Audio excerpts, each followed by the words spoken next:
I've worked in marine maintenance for 16 years, mostly coastal systems. Foghorns, buoys, old warning towers. I've been flown out in storms, winched onto barges, even slept in tidal sheds. It was last October when my company got a small government contract to do an equipment audit on a series of inactive lighthouses along the East Coast. I was assigned to the last one, Beacon 70C. That's what it was called on the forms. It had been decommissioned in 1991 and hadn't had a sole station there since. Located on a stub of rock 3 miles offshore, no dock, no fresh water, and definitely no road. Only accessible by boat at low tide. I was to spend one night. Check the solar panel connections, confirm if the backup batteries were working. Basic stuff. I was supposed to be dropped off by the Coast Guard at 10 a.m. and picked up the next morning. A short stay. The boat ride was quiet. The sea was flat. Even the crew seemed oddly restrained, like no one really wanted to be out there longer than they had to.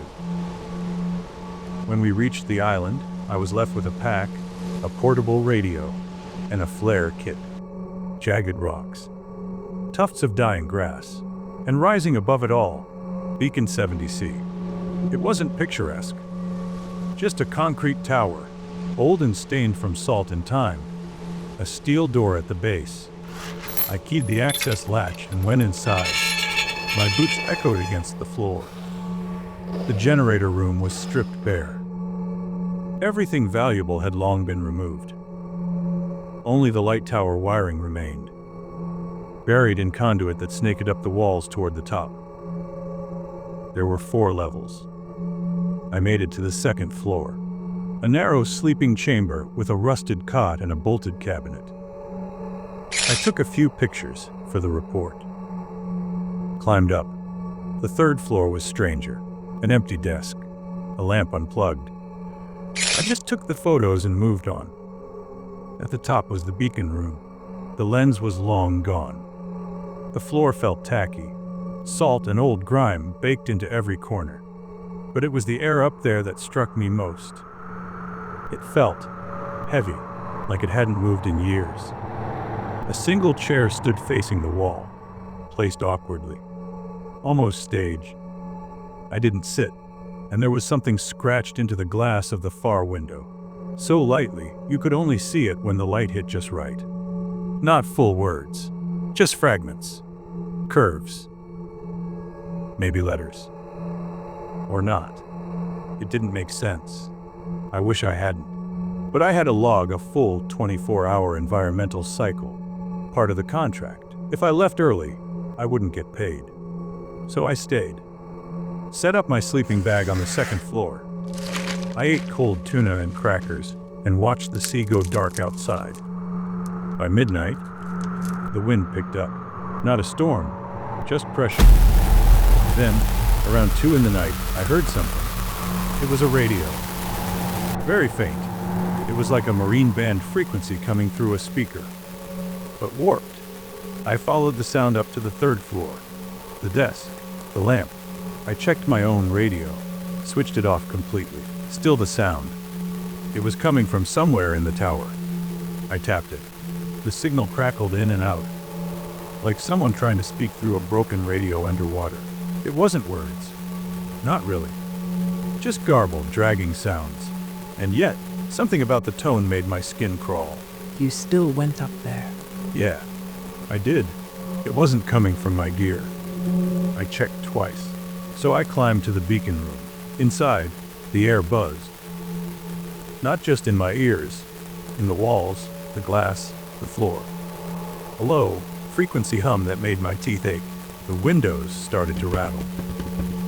And then I saw it. The chair, the same one I'd noticed earlier, only now it wasn't where I remembered. It had been near another window, facing the wall. Turned, angled slightly toward me.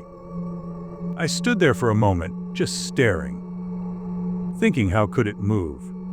And then I felt weight on me. Something heavy in that room. In the air. Inside my bones.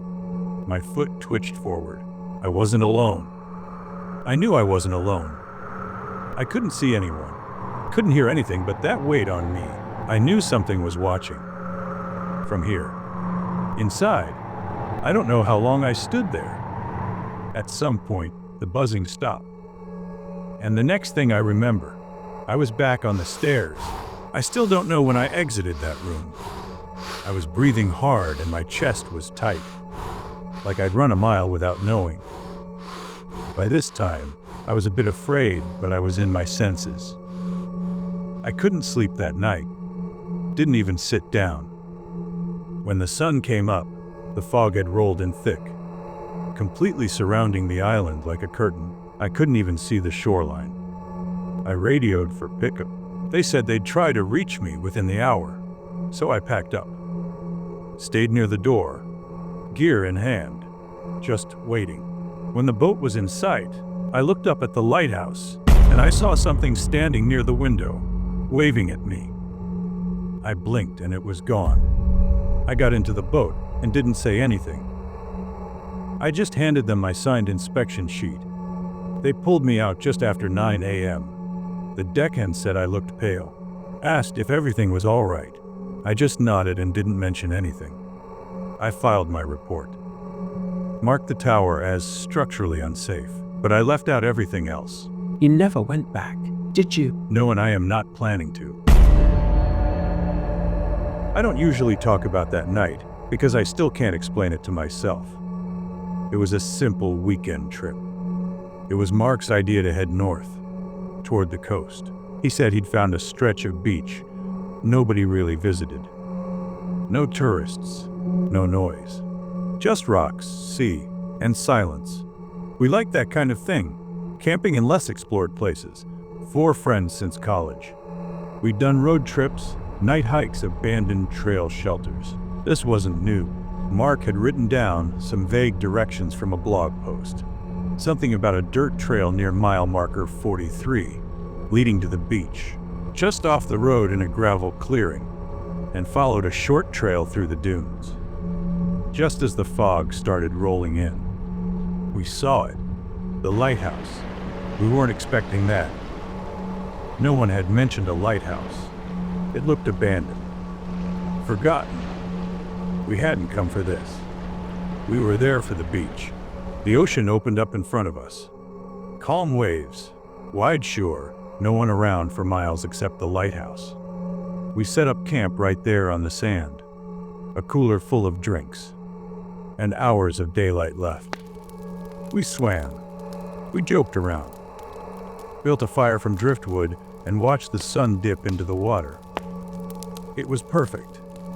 Then, just after sunset, Mark pointed up toward the lighthouse.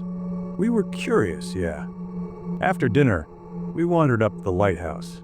The sun was dipping behind a thick gray haze, and the place looked more like a shadow than a building. It stood maybe 5 stories tall, metal base and narrow windows. The base door was half open, off its hinges but heavy. Ellie pushed it with both arms. Inside, it smelled like rust and seawater.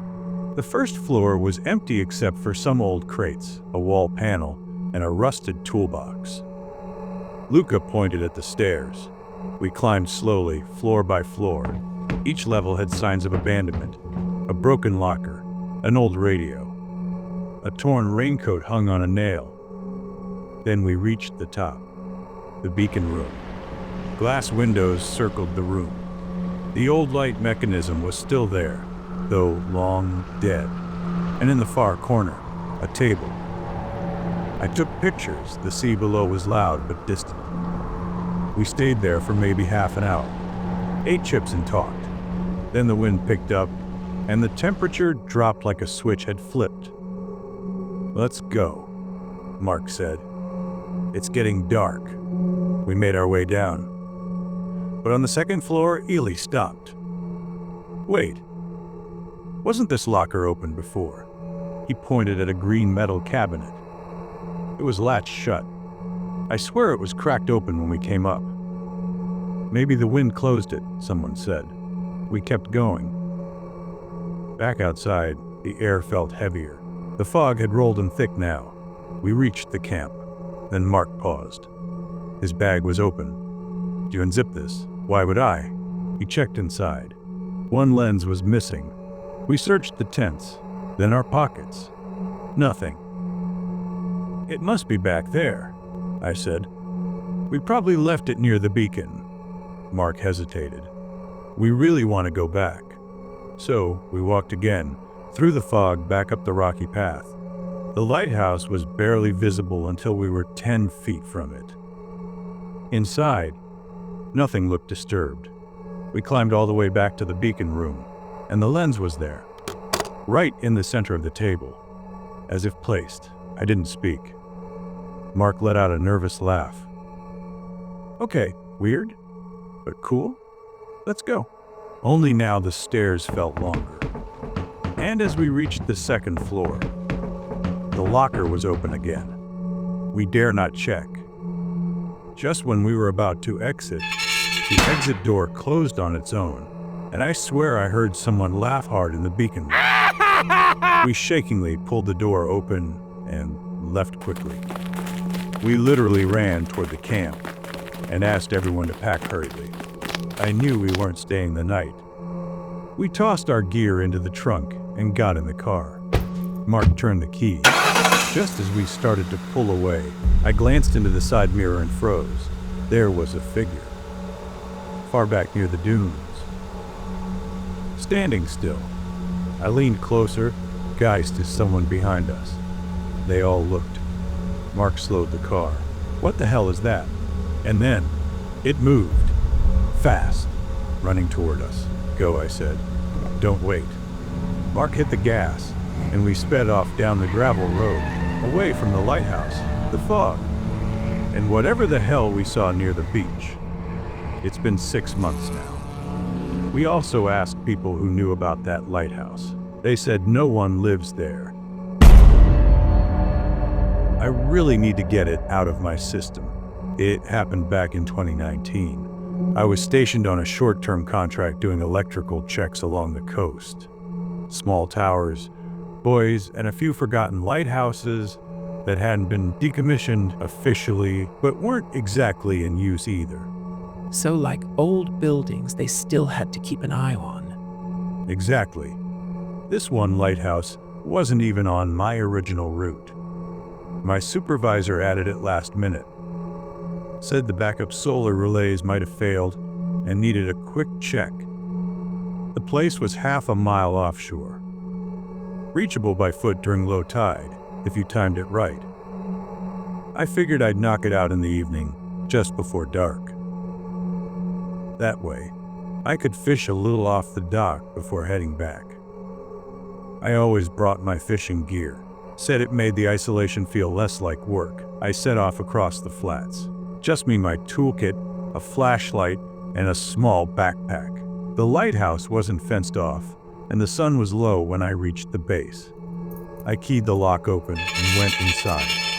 Everything was quiet. I started with the main panel on the first floor. Checked the relays. Took some photos. All normal. But around 15 minutes in, I heard something outside. Not loud, just faint crunching. Like someone stepping carefully on broken shells. I paused. Called out. Nothing. I thought maybe a seal or a stray dog from the mainland had wandered out. I climbed the stairs to the second floor. An old bunk room, just rusty bed frames and peeling paint. I took one picture of a collapsed locker, turned around and froze. I saw a fishing hook. Just a single hook. On the steps behind me. Right where I would have stepped if I'd left without looking down. I picked it up, looked around. The air was wrong now. Thick, like someone was holding their breath nearby. I told myself maybe it fell from my own bag. I kept moving, but the feeling didn't fade. Then I heard it. A zipper. From the floor below. Slow, careful. Like someone opening a bag they didn't want anyone to hear. I stood up immediately, listened. I stepped down. One floor at a time, flashlight off. And when I got to the bottom, the panel was open. My toolkit was missing. Someone had to be inside with you. That's what I thought too. I stepped outside, and there, my entire toolkit was sitting neatly on a patch of rock. Not dropped. Not scattered. Set down like an offering. I didn't go back for it. Just turned and walked toward the shore. Didn't run. Said I didn't want to trigger whatever instinct was watching me. Twice I glanced behind me. Just fog, wet sand, and the stillness of low tide. But then, they stepped out. 2 of them, maybe 3. Dirty clothes, faces in shadow. One held something long. They hadn't made a sound, but I knew instantly. They weren't just passing through. I didn't run. Didn't want to trigger a chase. I kept my pace steady, heart pounding. Steps crunching on the flats as I moved toward my car. When I reached the vehicle, I fumbled for my keys, hands trembling. It felt like every second lasted forever. I jumped into the driver's seat and slammed the door shut. I dared not see behind and sped as fast as I could. Tires spun on the sand. The whole car shook as I floored it down the gravel road, headlights cutting through the dark. Just drove until the road turned to pavement, and the lighthouse disappeared behind the trees. I don't know who they were. I don't want to know. But I swear, if I'd been just 30 seconds slower, I might not have come back at all.